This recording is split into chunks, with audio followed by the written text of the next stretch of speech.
Welcome back to ReInvent Healthcare. I'm Dr. Ritamarie, and my mission is to empower 1 million or more people to go from disease and dysfunction to optimal health. And the best way to do that is by educating and empowering health practitioners.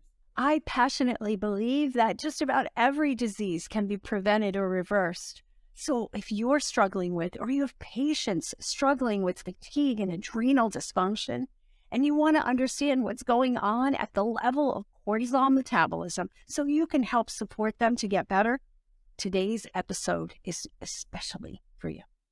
Before we get started, I want to remind you about the resource guide that we have for you, all about adrenals. And if you go to reinventhealthcare.com/adrenals, you're going to be able to download this guide with lots of great and helpful charts and herbs and testing and all that.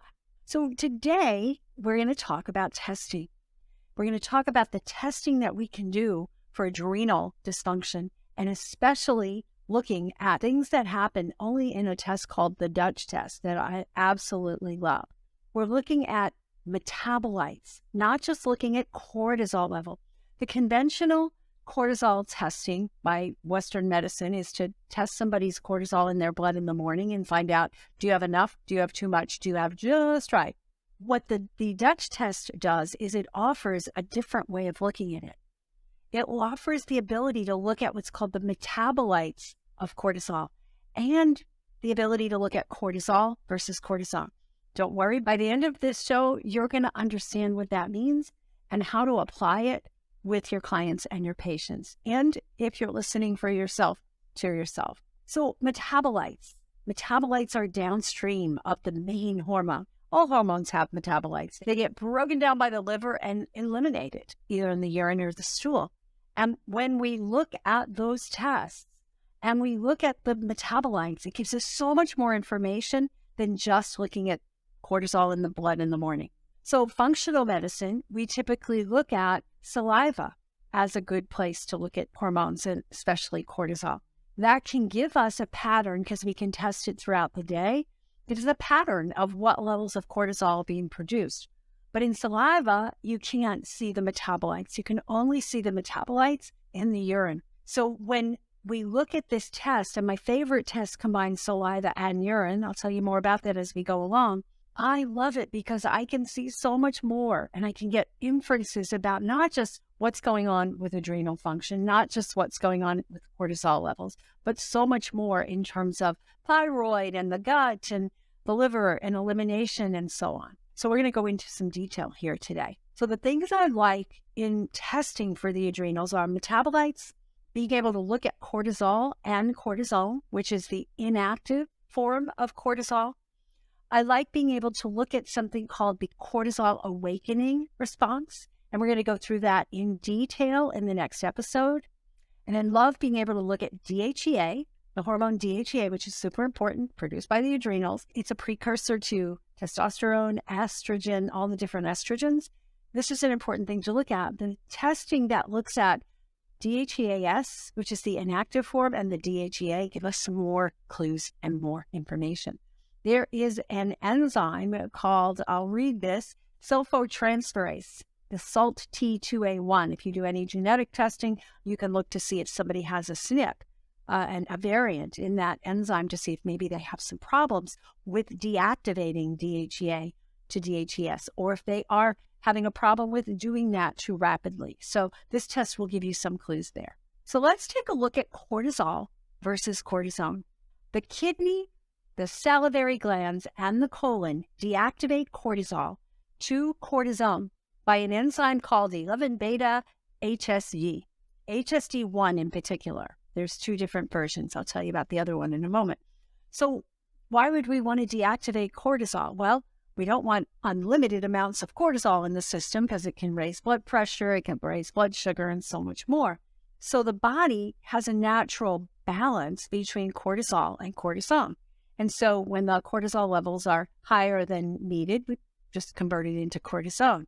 When more energy, more adrenal oomph, so to speak, is needed, we can convert it back. And the liver and the fat cells can convert cortisone back into cortisol and that's 11-beta-HSD2. We need to look at, when we're looking at tests, to really see the picture of how the adrenals are functioning, the ratio of cortisol to cortisone. And the best way to look at it is the metabolites of each of those. How is the body favoring excretion? So the metabolites are measures of the cortisol or the cortisol that is being set up for excretion. Not how much is being produced, but how much is being set up to be excreted from the body. And there's different ways to look at that. If the metabolites favor cortisol, in other words, we're eliminating more cortisol, it often indicates that there's a lot of reactivation of cortisone to cortisol, and it can be a sign of inflammation, or someone might be taking licorice extract. So those are the questions you may want to ask if you get this test result back and you see that the cortisol metabolites are much higher than the cortisone. And if the metabolites favor cortisone, it often indicates that the body's trying to protect itself from the high levels of cortisol, from high blood pressure, from high blood sugar, and so much more. So the body has this natural, checks and balances, and we want to respect that. And in the typical testing for adrenals, whether the medical testing of just looking at the blood first thing in the morning, or the more naturopathic functional way of looking at saliva 4 or 5 times a day, those don't cut it all the way. They don't give you the full picture. When you can get the full picture, you're much better able to identify where the imbalances lie and what you need to do to help support somebody to get their health back. So metabolites, let's talk about metabolites. Metabolites are the downstream versions, the chemically altered slightly versions of particular hormones that are getting set up to be eliminated. We have metabolites of estrogen, we have metabolites of cortisol. Those are the two that I look at the most. The cortisol is broken down into metabolites by the liver. Guess what? The liver does a lot of stuff for us in eliminating things that we no longer need. So there's an enzyme called 5-alpha or 5-beta reductase. The metabolites of cortisol are alpha tetrahydrocortisol, or THF, and the beta tetrahydrocortisol. They're both alpha THF or beta THF.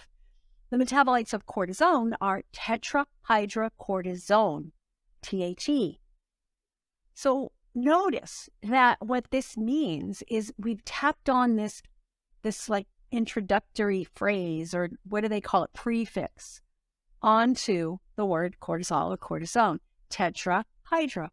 What that means is that there's 4 hydrogens added on. So it basically is an alteration, a slight alteration to the cortisol molecule, and it becomes this whole new thing and it gets eliminated. So there's no mystery about metabolites. It's just a variation on the chemical structure. So let's talk about what value is it to look at metabolites? What can you learn from the metabolites that you can't learn from just looking at the circadian rhythm of cortisol production? Well, we have a situation where you look at the test and you may see that their cortisol is super high and their metabolized cortisol is super high. What that basically means is that we have overactivity. We're in that alarm state where people are producing way too much. We may have low free cortisol along with low metabolites. And guess what? That means that the system is drained a little bit, right? The low levels, we're starting to lose the ability to make cortisol. That's why that's that way. Now, if in addition to low cortisol, the metabolites are favoring cortisol, it's an indication that, the levels are going low, but the body's just trying real hard to maintain it. It's trying really, really hard to keep the energy up, to keep the levels up so this person doesn't experience complete exhaustion. We're hanging on, in other words. If the metabolites favor cortisone, it means that the cortisol is being deactivated. And that could be because we're trying to protect from the negative effects of elevated cortisol. So see, you don't get this by just looking at cortisol. We have to do these metabolite testing, the urine testing for the metabolites. If we have high free cortisol and low metabolized, or high free cortisol with high cortisol, can mean a number of things. It means that the metabolism is sluggish and the clearance is sluggish, that the body's not able to eliminate the excess cortisol. And so it's maintaining in the system. What kind of things can be contributing to that? Well, hypothyroidism. Who would have known you can do a Dutch test for the adrenals and find out about thyroid function? Really cool. Or sluggish liver function. Or anorexia. This person just doesn't have enough of the nutrients in the foods coming in, and their metabolism is slowing down. What about low free cortisol when it accompanies high metabolized or even normal or high normal metabolized? Well, that means that the clearance is elevated, right? We're getting rid of a lot. We've got a little bit of cortisol that's being circulated to be able to be functional, but we're getting rid of a lot of it. Why? Why is that elevated clearance? Well, a lot of times it happens just because somebody's overweight. They're in a state of obesity. All that extra fat's putting strain on the system. It could be hyperthyroidism. Like the person is hyperthyroid and we're metabolizing and eliminating way too much. And here's the thing with the hyperthyroidism. Most of the people I see personally are not hyperthyroid, they're hypothyroid. But many of them are on medication. And when people are over-medicated for thyroid, it comes across in the Dutch as a hyperthyroid. It may not even show on the thyroid labs yet, but if they're over-medicated, their cortisol is going to be low and they're going to have high metabolites. That might account for people who are being medicated and they're still tired. It could be because of this imbalance between the metabolites and the total. And then stress, long-term stress. Guess what? Who's not under long-term stress? So it could be that.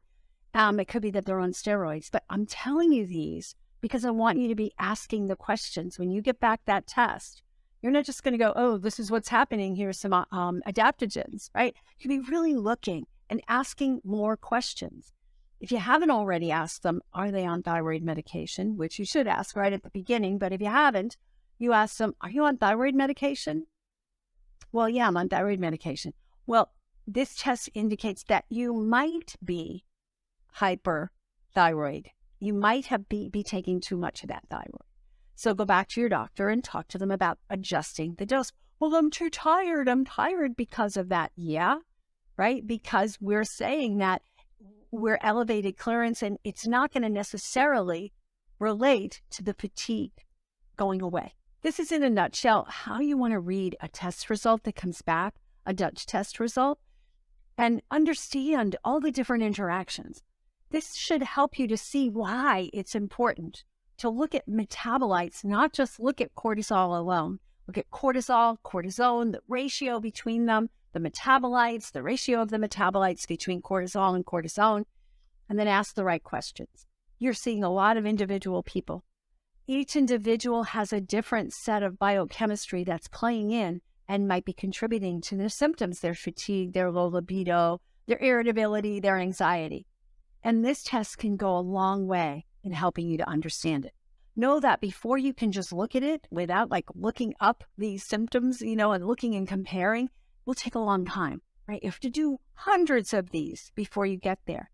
I like to keep a chart, on my desk and as I'm looking through there and go, oh yeah. So I can quickly identify the patterns this person is showing. After a while, when you've done a lot of these and you see a lot of these different patterns, it's going to help you to know where to ask the questions and how to address your recommendations for this person. So testing adrenals is not just about, oh, the adrenals are off, here's some adaptogens. You have to look at what are you recommending for them? What is their lifestyle? What is their diet? What are their medications? And how you can support them in getting their energy back. Remember to download our free resource guide at ReInventHealthcare.com. And for more in-depth information and resources for health practitioners, visit IMEmethod.com and become part of the movement to reinvent healthcare. And until next time, shine on.